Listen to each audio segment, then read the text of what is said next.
David, Yeah, do you think Crawford will fight you if he beats Canelo? No, I wouldn't fight Crawford. You know what? Sometimes you try and your body cannot go, right? That's my frustration. Maybe I can figure out Crawford, but my body cannot go anymore. So I try it, but my body just not let me go. Imagine a fighter so skilled, so dominant, that even the legends of boxing admit they'd rather not face him.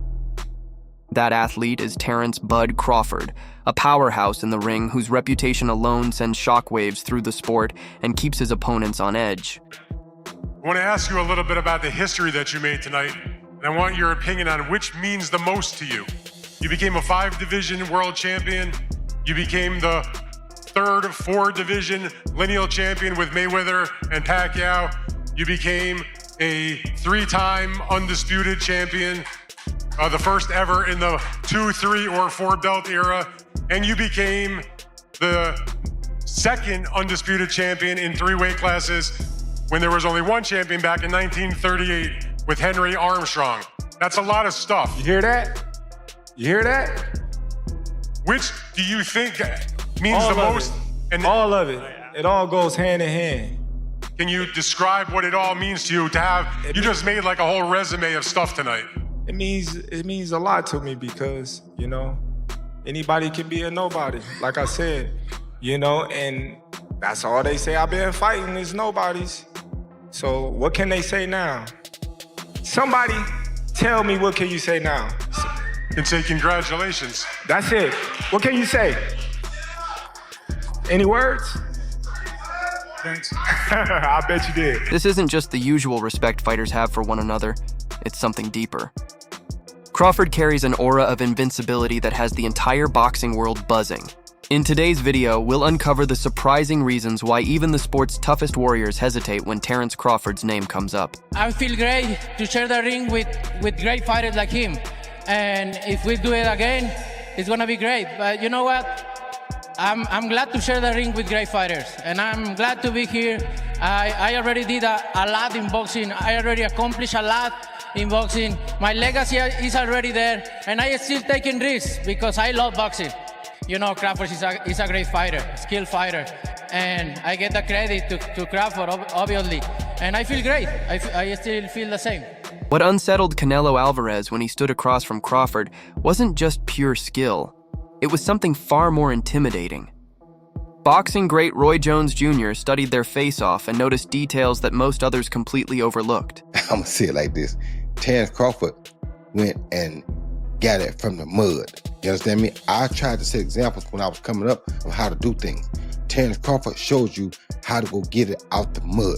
You understand me? Terence been there all these years. Nobody would ever give Terence that shot to become that guy. You understand me? Finally, Earl gave it to him after 5 years and he became that guy. But most people who were capable of giving him that shot at that time avoided him and didn't give him that shot. Terence earns, and I always have had, my utmost respect because he gets it out the mud. Victor Postal was not weak, easy to beat. Victor Postal had not really lost till he got to Bud. Bud made him look like nothing. You understand me?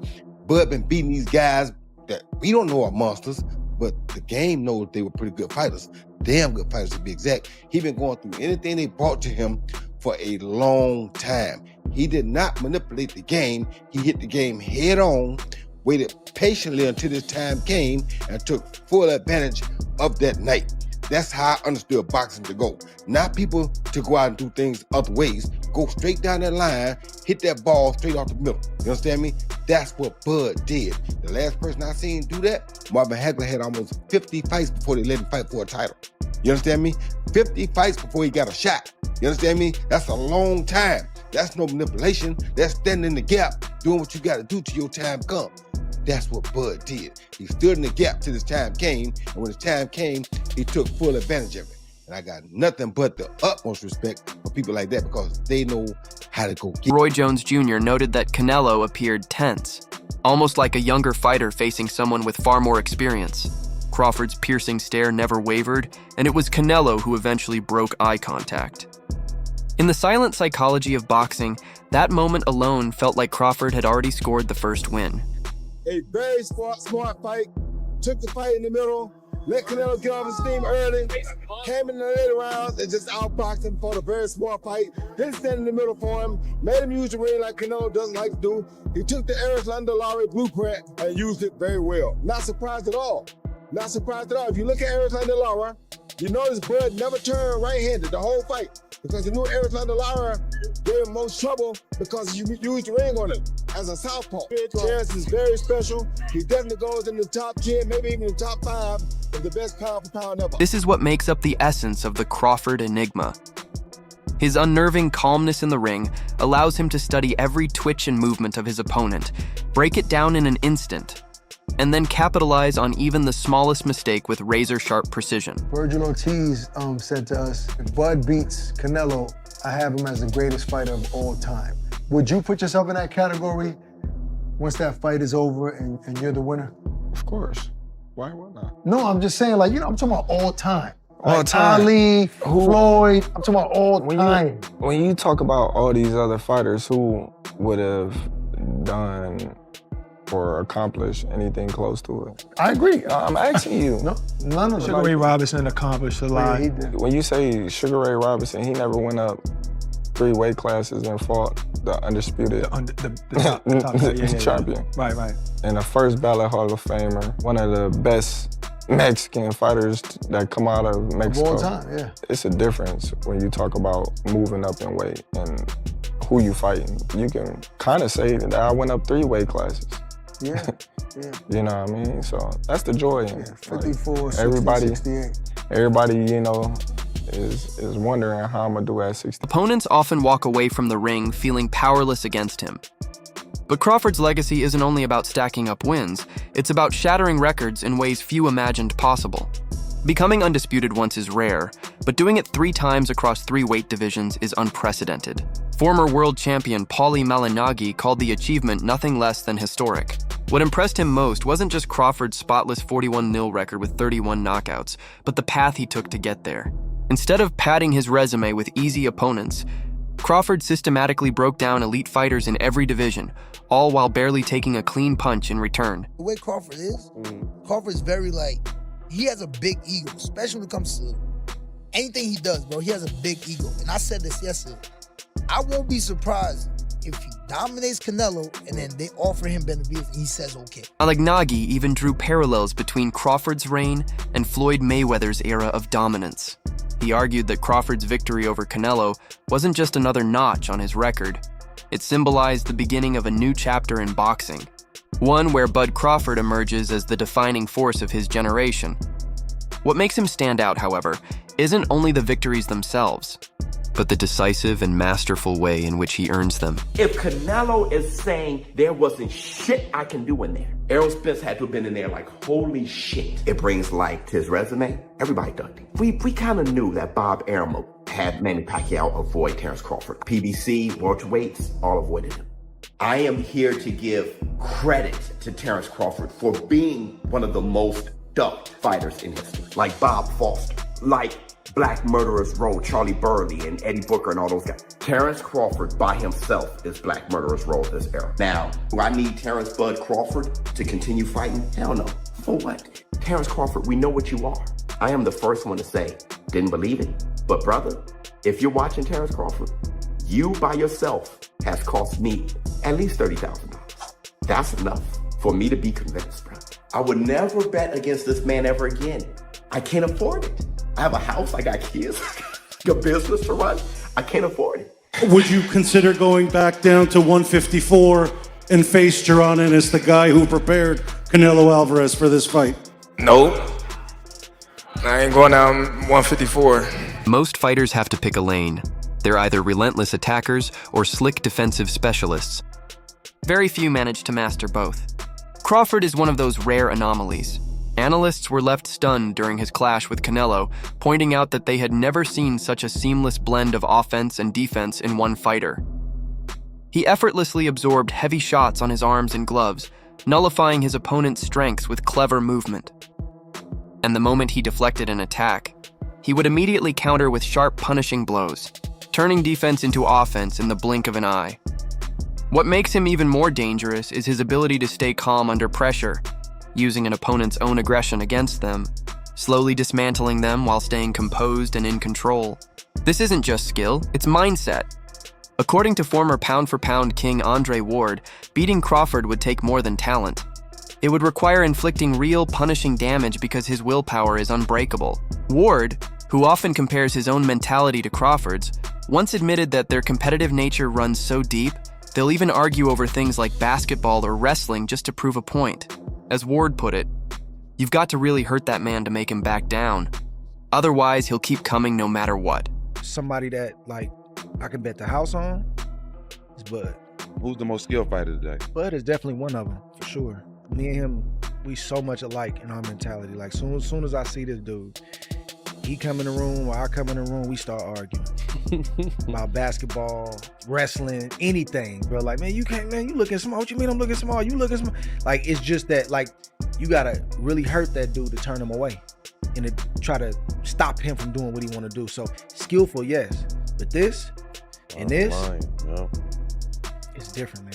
Most people don't know shit about boxing, but Terence Bud Crawford does. Great fight, shutout. Just what I assumed would happen. This boxing smart would beat Canelo's tactics. Like from round 2, I saw Canelo being on the back foot, and eventually Crawford was just dancing around him, doing his thing. So yeah, again, I like Crawford. I just think the way he fights is clean. Like he makes very little mistakes, and he knows the sweet science of boxing. So he showed why he's the best right now.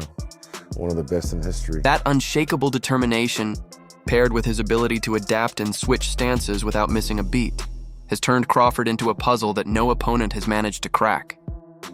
Yet behind all the championships and recognition lies a personal story that drove his rise to the top. As a child, his father often predicted he would grow into a world champion, while his mother remained doubtful, unsure of just how far his talent could truly take him. I paid the kids, I said, if y'all can whoop Bud, I give y'all $10 a piece. Couldn't whoop him. You went out on the street. Yeah. What's now Bud Crawford Street. Yeah. And offered $10 to anyone who can kick my son's butt. Yep. And a lot of takers. Yeah, no kids in the neighborhood. Couldn't nobody whoop him. What did he tell you then? He told you, Mom, I told you I'm the best. What came first, the mean or the talent? I think the mean came first. When I first started boxing, I just could fight. I couldn't box. And all my coaches was like, he got heart. He ain't scared of nothing, he can fight. That's when they started teaching me technique and the art of boxing. A good deal of what you remember of your childhood was you were getting whooped all the time by your mom. And I was getting kicked out of school and doing bad things. Her doubt ran so deep that she once joked about paying neighborhood kids $10 if they could beat Bud in a street fight right outside their home. Instead of breaking his spirit, that challenge lit a fire inside him. Crawford has admitted that his mother's disbelief became a constant source of fuel, pushing him to fight with a chip on his shoulder every time he stepped into the ring. For him, every victory wasn't just about collecting belts. It was about proving a point, turning family skepticism into the driving force behind his relentless ambition. They bad, yeah. They don't watch their daddy's hands. They bad. But you know, he chilled too, though. You can tell when your resume say a certain thing, man, you ain't gotta talk a certain way. You know what I mean? Yeah. Sometimes you gotta let them know though, before you cross that line. You warn them. You think are you as hard as your mom was on you or no? On my kids? Nah. You ain't like your mom was? Nah. By far. By far. By far. Yeah. She was hell. What? She was tough. Nothing. I was getting whooped for nothing. You did something.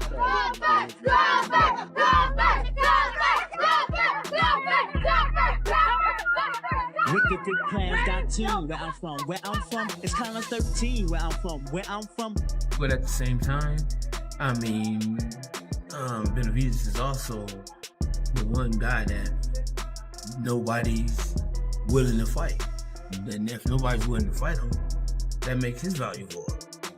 And so the thing is that if you get the right guy that is willing to pay for that, and I mean that the Sheik, I don't see him saying like, okay, well, we can't afford to fight this guy.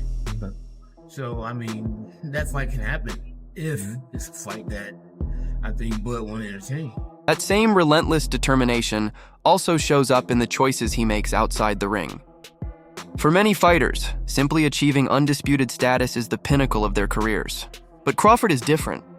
He walked away from a shot at undisputed glory in the 154-pound division, not because he couldn't do it, but because he didn't see any truly defining challenges there. Your goal was to go up and become undisputed in 3 different weight classes. There you go. Wow. Something that never been done before. Right. And it's greatness. Like I said, this is my era, and I'm taking it. Ain't nobody gonna stop me. I know I wanted to fight Jamel, but if he lose to Canelo, I always said, man, that's a big step. For a person to go up 3 weight classes from 147 to 168 and to win and become undisputed, wow. What can they say? They can't say nothing right now, but what can they say? He explained that collecting belts in that division wouldn't add much to his legacy. In his view, why chase a title if the champion holding it had already been beaten or exposed? Names like Fondora, who had already suffered losses, didn't inspire him. So instead of taking the easier route, Crawford chose the harder path, stepping up to 168 pounds in pursuit of history-making challenges. His goal has never been to just stack belts, but to etch his name permanently into the sport's legacy. That mindset was on full display in a quiet moment at his mother's home, the very place where his journey first began. Surrounded by a glittering collection of championship belts, Crawford paused to reflect. Years of sacrifice, discipline, and proving people wrong had brought him here. And in that moment, he sent a message to every critic and doubter who had questioned him.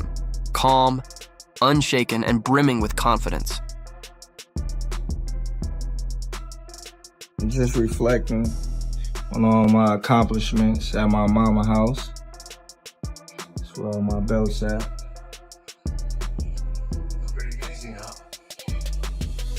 You know, hard work, dedication. Things that y'all favorite fighters, some of them, don't got. So I see why y'all mad. See why y'all mad. We look at that one right there. This where it all started at.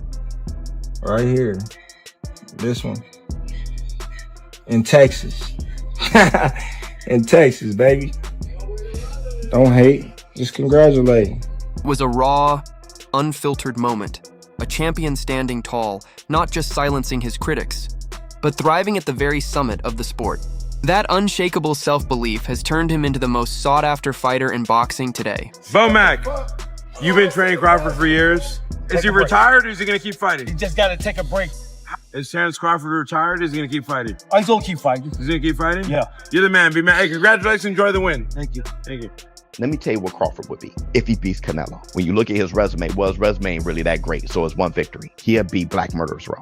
No one questions if Charlie Burley and Eddie Booker and Kid Chocolate, no one questions if those guys on Black Murderers Row were the best ones doing it. They just didn't get the opportunity, so they all fought each other, but nobody questions it.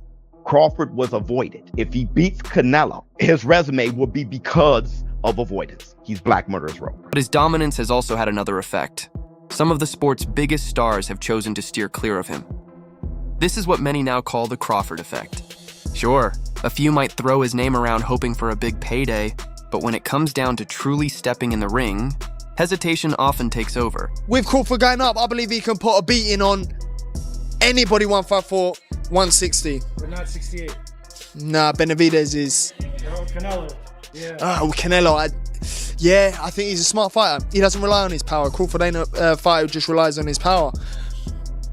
And then Canelo, you know, when he's fought Belenga, then fought Ryder, Munguia. It's even. I think it'd be a 50-50 fight if Crawford fought Canelo. Meanwhile, others seem to find every possible reason to avoid him.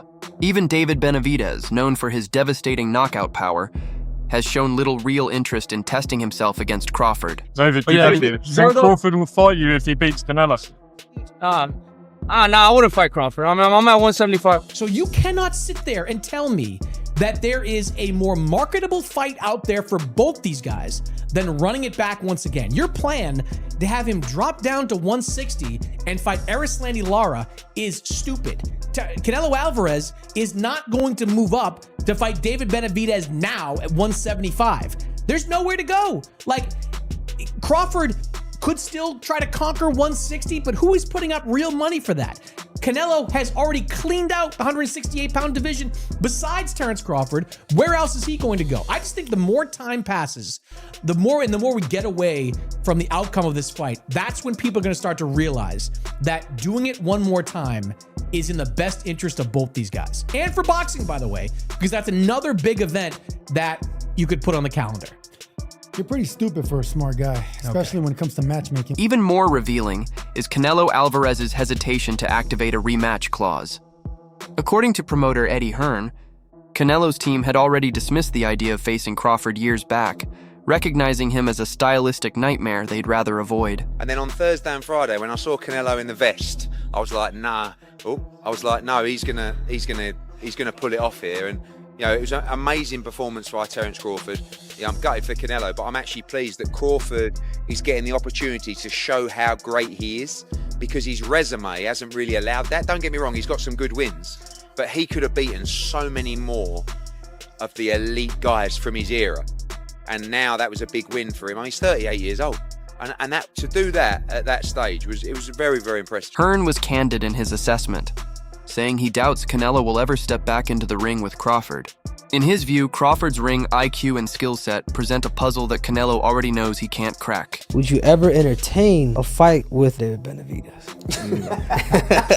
You gotta understand. I gotta ask you, bro, because I can't, My thing is, Benavidez is a big dude. Not to say I won't fight him. I fought his brother. His brother was big when I fought him. The only reason why I entertain Canelo is because he's not a big dude. He might be thick, but he's not a big dude. Benavidez is like 6 foot something. Then you gonna come in 190, 200 probably. You know what I mean? Like, you never know. Like, that's a big dude. And he's skilled. I might as well go to heavyweight if I fight Benavidez. Yeah, I understand what you're looking at. You're like, you know what? You just size him up. Yeah, you just size him up. Especially when you're going into a bigger weight class like that. You size him up and you see your advantages. There's no way. Crawford just got the biggest win in his career and one of the biggest wins in history. He doesn't need to go out there and risk. But it is too big, too strong. We don't want to see a champion do so much and accomplish so much and then end his career with a bad choice, a bad fight that he shouldn't take. I wouldn't do it. The respect Crawford now commands is so immense that even fellow fighters are urging him to walk away on top. Conor Benn suggested retirement, not as criticism, but as the ultimate compliment, acknowledging there's nothing left to prove. Rising contender Virgil Ortiz Jr. described Crawford's latest display as beating the final boss, a performance that set a new standard for greatness. Still, as dominant as he appears, boxing's reality check remains. Some analysts caution that his resume, while historic, includes key welterweight victories over names like Sean Porter, Amir Khan, and Kell Brook, fighters who were arguably past their peaks.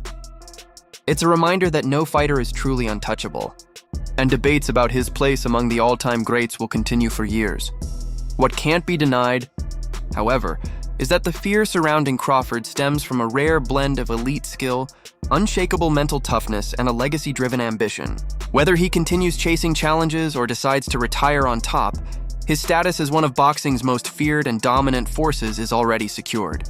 Terence Crawford doesn't just win fights, he wins the psychological battle before the opening bell, leaving doubt in the minds of opponents past, present, and future. That wraps up today's video. If you enjoyed it, don't forget to like, subscribe, and hit the notification bell so you never miss our latest uploads. And of course, drop your thoughts in the comments below. We'd love to hear what you think. Stay tuned and we'll catch you in the next one.